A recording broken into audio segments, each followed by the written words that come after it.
Thank you very much, Mr. Speaker and members. I won't reflect back on 1996 as previous speakers have done so. It was a long time ago. I was still dating women back then, and that was a very, very long time ago. So we'll just leave it at that. Much has changed. Okay. But now that I got that out of the way, I stand you with significant mixed emotion of sadness, of deep anger, frustration, and conflict. You've heard earlier about this notion about we're all in this together, justice for all. And I believe in that. Justice to one, justice to all. But we must do that collectively. And this is a difficult conversation about race, but it needs to be had because we are a microcosm of our electorate. And it can't be done in isolation. You heard from the author that this legislation has great support from many caucuses. You know what that one caucus that's missing? The API caucus. Why are we not having a frank conversation about this?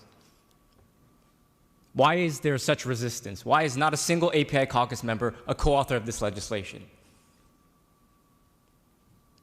Because of this deep fear that we will lose seats.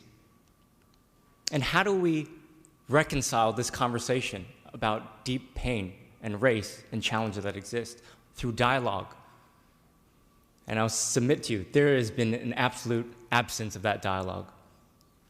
Colleagues, I was not even given the dignity of having a conversation with the author about this. The chair of the California Legislative Black Caucus has not come to me to ask me for my vote. Not a text message, not a call, not a meeting request, nothing. And that is emblematic of part of this problem. That we can't do this in isolation. Yes, we have a moral compass, but we must have conversations, difficult ones, even with those communities in opposition. Because we're all in this together, right? We are all in this together. And let's think about sort of this mutual and unconditional allyship. It is mutual, it is two-way. And I share conversations about the difficulty of this because I was the district director for Paul Fong, who is the chairman of the API Legislative Caucus when this first came about, who, by the way, subsequently lost his next election because of this vote. So it does come with political peril, but I did not run for office for self-preservation. But I begin to wonder then, why is it that so many in my community are in opposition? Aren't you yellow? Why are you voting against your own people? Why are you betraying us? These are from sitting elected officials telling me this in my district. And I want to know if this was true of the entire district. Colleagues, I've had 99 calls and emails in support, and a whopping 3,700 in opposition. 37-1. And you might think, okay, they're out of the district. Well, I spent some time to say, like, look, absolutely, they're registered voters, they're real people. Real opposition. So what am I to do? Without even having the decency of a conversation to discuss difficulties of race. And this institution has the mechanisms to ensure that we are talking to each other. And if we can't even have these tough conversations, what do you think is going to happen in the electorate? In which individuals are going to be talking in isolation?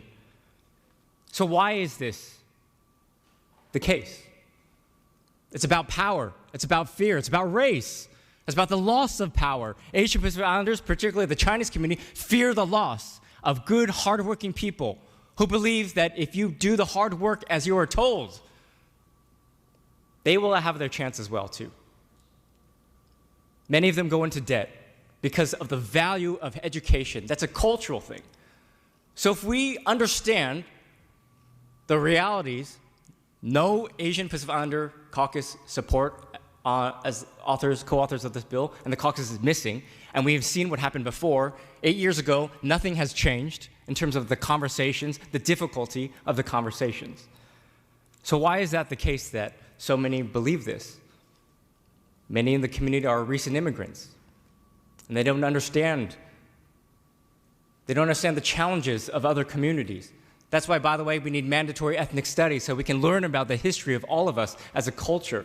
So we can remember the uncanny parallels with the Chinese Exclusion Act or the California Alien Land Law of 1913, which forbid Asian Americans from owning property. Or even in my community, the discrimination with Proposition 8 in 2008, which eliminated the rights of same-sex couples to marry. And the message is actually really clear to Asian Pacific Islanders. You want the best way to get your child, your kid, into higher education? Go to community college, where you have priority transfers. And by the way, at De Anza Community College, like mine, in my community, 79% transfer rates to the UC system. That's the best way to get in. So absolutely, it's appropriate for us to talk about these conversations, these issues. It's difficult to have race-neutral policies for very race-specific problems. 30 seconds, Mr. Lowe.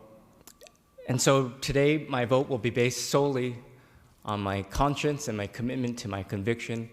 And as we started this conversation today with a pledge of allegiance for liberty and justice for all.